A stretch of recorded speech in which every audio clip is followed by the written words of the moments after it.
ইদানিং কিছু ঘটনা নিয়ে খুবই আমরা দেখছি একটা ইন্ডাস্ট্রিয়াল স্কেলের একটা মিস ইনফরমেশন হচ্ছে, অপতথ্য ছড়ানোর একটা প্রয়াস আমরা দেখছি। এবং এটার অনেকাংশে আমরা দেখছি যে ইন্ডিয়ান মিডিয়া খুব অ্যাগ্রেসিভলি এই কাজগুলো করছে। তো সেইটার জন্য আমাদের আসলে এটা জাতীয়ভাবে ঐক্য তৈরি করে আমাদেরকে বলতে হবে যে তোমরা আসো, দেখো কি হচ্ছে, এবং অ্যাট দ্য সেম টাইম আমাদের জাতীয় ঐক্যটাও ধরে রাখা। আমাদের জাতীয় ঐক্যটা এইখানে খুব জরুরি, কারণ আমাদের দেশকে নিয়ে এক ধরনের মিস ইনফরমেশন ছড়ানো হচ্ছে। আমাদের দেশের ইমেজের একটা প্রশ্ন আছে এখানে। তো আমাদের দেশকে নিয়ে আমরা সবাই মিলে সবাই ঐক্যবদ্ধভাবে আসলে এই মিস ইনফরমেশন ক্যাম্পেইনের বিরুদ্ধে আমাদেরকে নামতে হবে।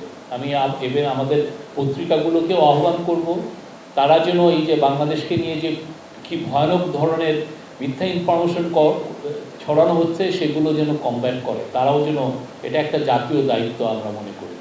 আগামীকাল উনি বাংলাদেশের সমস্ত পার্টির সাথে, মেজর পার্টিগুলোর সাথে যারা সবাইকে উনি ইনভাইট করেছেন, একটা ডায়ালগ হবে আর কি, তাদের সাথে কথা হবে এটা।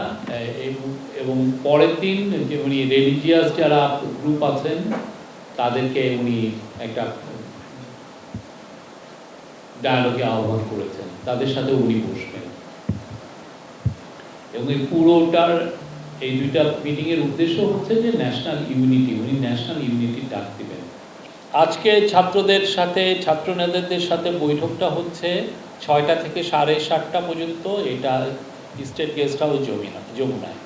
আর কালকের এটা সম্ভবত, আমরা এখনও টাইম ফিক্স হয়নি, সম্ভবত 4টায় এটা হবে এই ফরেন সার্ভিস একাডেমিতে। আজকে ছাত্রনেতা যারা আছেন অনেকে আসবেন, যারা বৈষম্য বিরোধীতে ছিলেন, যারা আন্দোলনে ছিলেন, আন্দোলনেতে ছাত্রদের সব গ্রুপই ছিলেন, তারা যারা লিডিং ফেজগুলোতে থাকবেন।